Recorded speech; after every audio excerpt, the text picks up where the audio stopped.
আসসালামু আলাইকুম। আজকে আপনাদের সামনে একটা গল্প নিয়ে হাজির হয়েছি। সেই গল্পটা একটু হইলেও শিক্ষণীয় কিছু কথা আছে,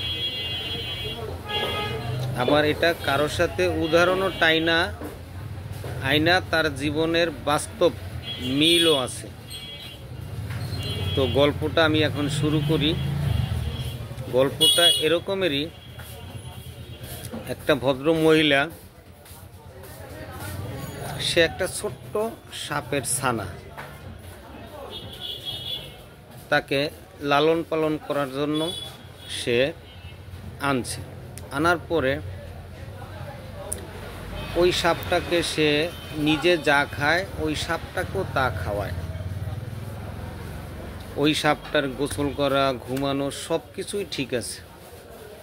ওই ভদ্র মহিলা ওই সাপটাকে গোসল করায়, খাওয়ায়, সব কিছুই ঠিক আছে এ যাবৎ।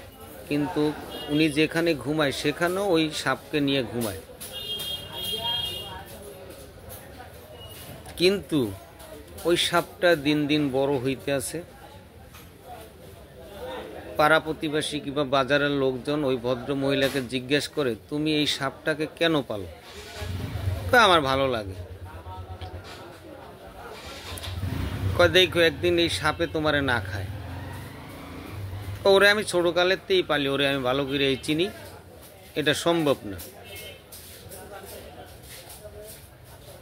তো পাড়া প্রতিবেশী কিংবা বাজারের লোকের তো আর বেশি মাথা ব্যথার দরকার নাই, ওনাকে বলার দরকার ছিল, বলছে। উনি তো সেখানে সতর্ক হয় নাই।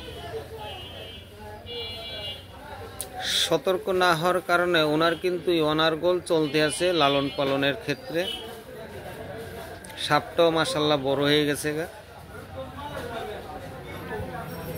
এখন আবার ওই বড় সাপটাকে নিয়ে বাজারে আসছে।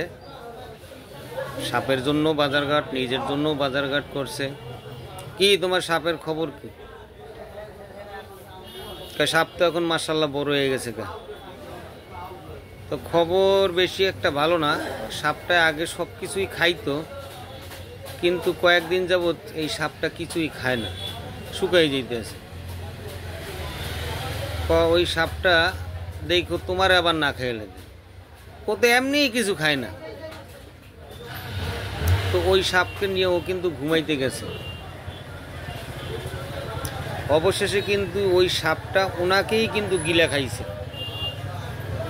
তো ওই সাপটাকে যে লালন পালন করছে সেই কিন্তু বুঝছে যে ওর ক্ষমতা কতটুকু, ও খাইতে পারবে কি পারবে না। আর ওর যে বড় হওয়ার পরে না খাওয়ার কারণ হচ্ছে একটাই, যে ও ওর মালিককে খাবে। ঠিক তেমনি আমাদের বাংলাদেশের একই চরিত্রের উদাহরণটাই না একটি ব্যক্তিকে বোঝানো সম্ভব। সে যদি কোনোদিন বুঝে, তার কাজটা অতি তাড়াতাড়ি ইজি হবে। আসসালামু আলাইকুম, সবাই ভালো থাকবেন।